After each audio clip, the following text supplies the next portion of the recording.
Hello everyone, I am M. Matilaj, the author of the short story Perspective. I am a high school student born and brought up in Chennai. My areas of interest are writing and reading novels. Other than that, I like to address rural gatherings and the rural development of India. So let's move on to the story.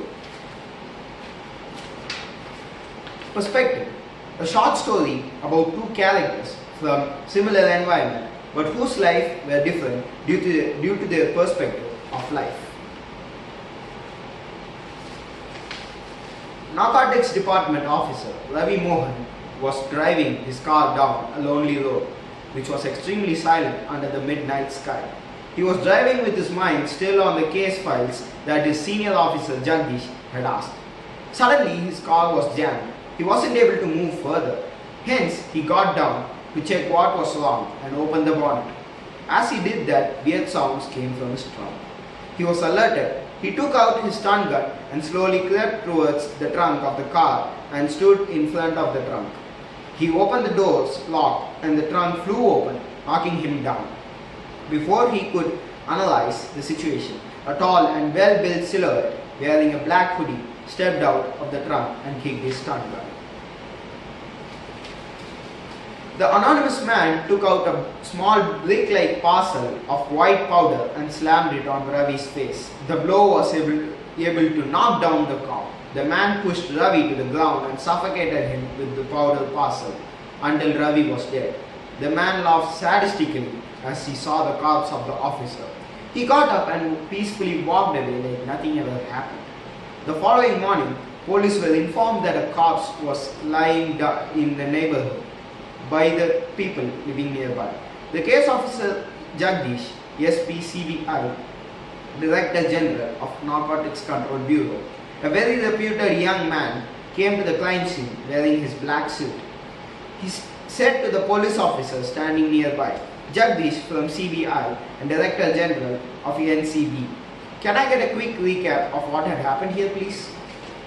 The officer greeted Jagdish and escorted him to the forensic agents who were working on the crime scene for possible evidences.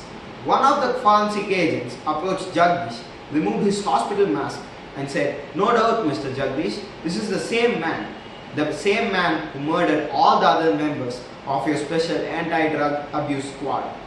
Jagdish was not surprised. He asked, "How do you conclude so?" "The method of killing, sir, it's the same method, suffocation using cocaine. The killer overdosed Ravi on cocaine powder," replied the forensic agent. Jagdish walked up and down the crime scene, utterly disturbed and hurt by the fact that the drug dealer has been on a rampage over his entire squad now, technically leaving Jagdish alone. "And sir, this is a new find. We found it compressed in the cocaine block. I believe it's addressed to you," said the forensic agent who approached Jagdish with a letter. Jagdish received that letter and calmly read it. Once he read into the paper, he was shocked. It was a letter from the murderer. It read, "Hey brother, what? You're feeling sad? Your entire squad is lost, is it? Well, it was all done by me, the most famous serial killer and drug lord." Jagdish grit his teeth in anger as he read those lines. He continued reading, "Enough of this useless hide-and-seek stuff. To make things clear, I want to meet you, Mr. Jagdish, at 11 p.m. inside the Binny Mills compound, Peramur. See you soon." "What? Is he crazy?" thought Jagdish to himself.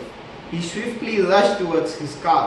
On his way, he saw a homeless person sitting next to his small family smoking a cigarette. The CBI and narcotics chief stood fixed to the ground and saw that with melancholy and depression in his face. His early childhood incidences came back to his mind. The way how his father would get into the influence of drugs and would physically and verbally abuse him and his little brother, which made his brother run away from their family. But Jagdish came back to senses and walked towards his car. He drove towards the headquarters and walked up to his higher official's desk and reported, "Sir, our sincere officer, Mr. Ravi Mohan, had sacrificed his life for our mission. Not just him, every member in my special squad did sacrifice their life for the nation's welfare. They deserve a justification. And also, I got this letter, sir. Please take a look at it," and stretched the letter towards his senior. The senior officer slowly read it and said, "Sure, don't worry. All the best. We'll get you a backup team." Jagdish stepped back, saluted, and walked out of the room. He saw the clock. He had 12 hours of time more to finally meet his rival. It was an hour before midnight. Jagdish drove his car, followed by 2 police jeeps. He pulled up the convoy just a few yards before the Bindi Mills compound and got down. He went to the first and said, "I will enter the building. Nobody follow me there. But everyone take your positions outside the building within the boundaries. You got that, Alpha team?" "Roger that, sir," said the armed guards in the first jeep. "Beta team, you all take your positions in the rooftops of the 6 tall buildings in the mill surrounding area. Always keep your eye on him. If anything goes wrong, shoot him. But as far as possible, we want him alive. Got it?" "Beta team, roger that, sir," replied the guards in the second jeep. "All right, let's move out," instructed Jagdish and walked towards the building, all alone. He slowly entered the huge building.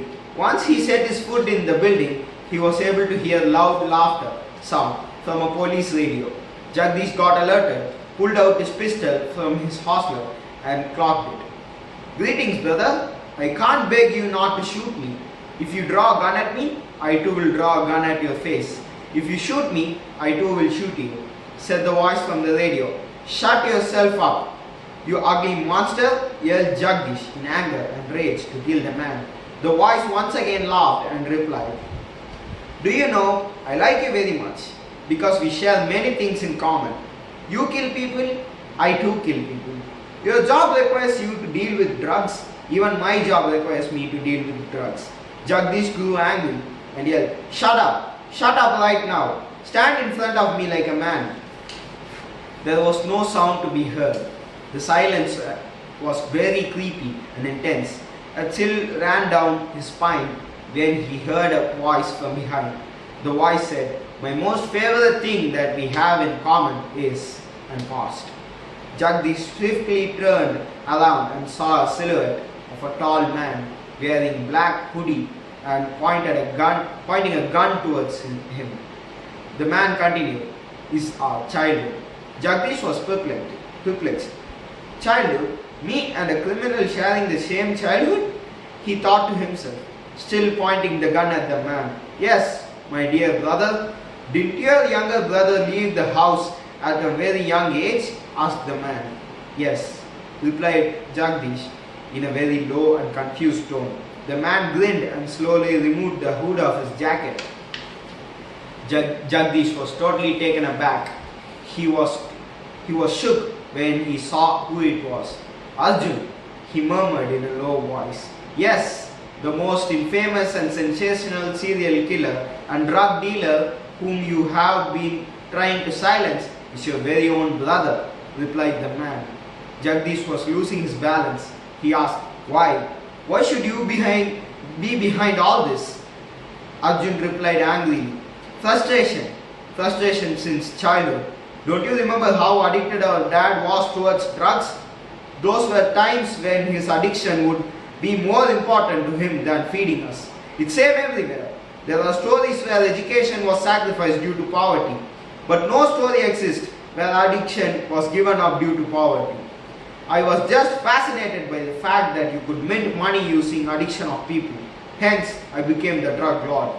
Jagdish was still not relieved from his shock. He finally asked, "You say you thought about the fact of minting money to drug business. Did you know how unethical and immoral it is? You just thought about the first side of it. Didn't you think about the traumas we went through? Don't you realize that doing this will ruin thousands of families? Do you want many other families to feel the trauma we went through?" Arjun, the stone-hearted man, broke down and sobbed.